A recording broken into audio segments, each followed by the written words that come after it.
ನಮಸ್ಕಾರ ಸ್ನೇಹಿತರೆ, ನಾವಿವತ್ತು ಗೂಡು ಬಿತ್ತಾ ಇದ್ದೀವಿ. ನಮ್ಮ ಮನೇಲಿ ನೋಡಿ ಎಲ್ಲ ಹೇಗಿದ್ದೀರಿ, ಚೆನ್ನಾಗಿದ್ದೀವಿ ಅಂತ ತಿಳ್ಕೊತೀನಿ. ನಾನಂತೂ ಚೆನ್ನಾಗಿದ್ದೀನಿ. ಇಲ್ಲಿ ನಮ್ಮ ತಂದೆಯರವರೇ, ನಿಮ್ಗೆ ತೋರಿಸ್ತೀನಿ. ಅವ್ರಿಗೊಂದು ಮಾಹಿತಿ ಕೇಳ್ತೀನಿ ಏನು ಅಂತ ಹೇಳೋರು. ಯಾಕೆಂದರೆ ಎಷ್ಟೋ ಜನರು ಹುಳ ಸಣ್ಣ ದಪ್ಪ ಬರ್ತವೆ, ಅದಕ್ಕೆ ಏನು ಮಾಡಬೇಕು, ಸಣ್ಣ ದಪ್ಪ ಬರ್ತಾವಲ್ಲ ಹುಳ, ಗೂಡೆಲ್ಲ ಸಣ್ಣ ದಪ್ಪ ಕೆಡ್ತವೆ ಅಂತ ಹೇಳ್ತಾರೆ. ಅದಕ್ಕೆ ನಮ್ಮ ತಂದೆಯವರು ಹಳಬ್ರು 70 ವರ್ಷ ಸರ್ವೀಸ್, ಅವ್ರಿಗೆ ರೇಸ್ ಮೇಲೇ ಅವ್ರು ಅನುಭವಿಸ್ತಾ ಏನು ಹೇಳೋರು ಸಣ್ಣ ದಪ್ಪನ ಕೇಳ್ತೀನಿ ರೀ ಸ್ನೇಹಿತರೆ.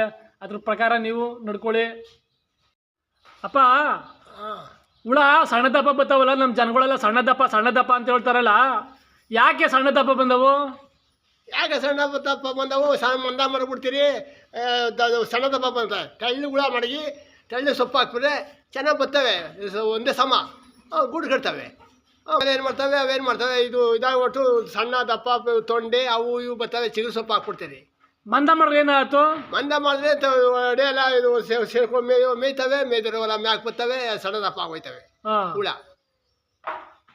ಯಾಕಪ್ಪ ಹಾಲು ತೊಂಡೆ ಏನ್ ಬಂದವು ಅದನ್ನು ಕೇಳ್ತೀನಿ. ಅದಕ್ಕೂ ಏನು ಹೇಳೋರು ಉತ್ತರನ ನೋಡೋಣ ಇರಿ ಸ್ನೇಹಿತರೆ. ಹಾಲು ತೊಂಡೆ ಎಲ್ಲ ಯಾಕೆ ಬಂದವು? ಯಾಕಂದ್ರೆ ನಮ್ಮ ರೈತರುಗಳು ಜಾಸ್ತಿ ಹಾಲು ತೊಂಡೆ ಮುಳುಗಂಟು ಅಂತ ಹೇಳ್ತಾರೆ. ಇದಕ್ಕೆ ಹಾಲು ತೊಂಡೆ ಏನಕ್ಕೋಸ್ಕರ ಬಂದವು? ಹಾಲು ತೊಂಡೆ ಏನು ಅಂದರೆ ಇಬ್ಬನಿ ಸೊಪ್ಪು ಪುಡಿ ಸೊಪ್ಪು ಹಾಕ್ಬಿಡ್ತೀರಿ, ಹೊತ್ತಿನ ಹೋಗಿ ಕುಯ್ಕೊಂಬಂದು ನೀರು ಸೊಪ್ಪಿನ ಹಾಕ್ಬಿಡ್ತೀರಿ, ಹಾಲು ತೊಂಡೆ ಬಂದ್ಬಿಟ್ಟು ಸುರಿತವೆ. ಬಿಸಿಲಲ್ಲಿ ಸೊಪ್ಪು ಒಣಗಿಸಾದ್ಮೇಲೆ 9 ಗಂಟೆಲಿ ಬಿಸಿಲು ಚೆಂದ ಹೊಡೆದ್ಮೇಲೆ ಆರಿದ್ಮೇಲೆ ಸೊಪ್ಪು ಕುಯ್ಬೇಕು. ಮೇವು ಕಡಿ ತೊಟ್ಟಿಗೆ ಮೇವು ತುಂಬಿಡ್ತೀರಿ. ಅದೇನು ಮಾಡಿ ಸೊಪ್ಪು ಸರಿಯಾಗಿ ಕುಡಿ ಬರ್ತದೆ.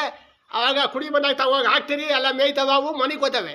ಆ ದೊಂಡೆ ಬಂದ್ಬಿಟ್ಟು ತಲೆಕೆಂಚು ಬರ್ತವೆ. ಯಾವಾಗ ಬಿಸಿಲೇ ಸೊಪ್ಪು ಕುಯ್ಬೇಕು.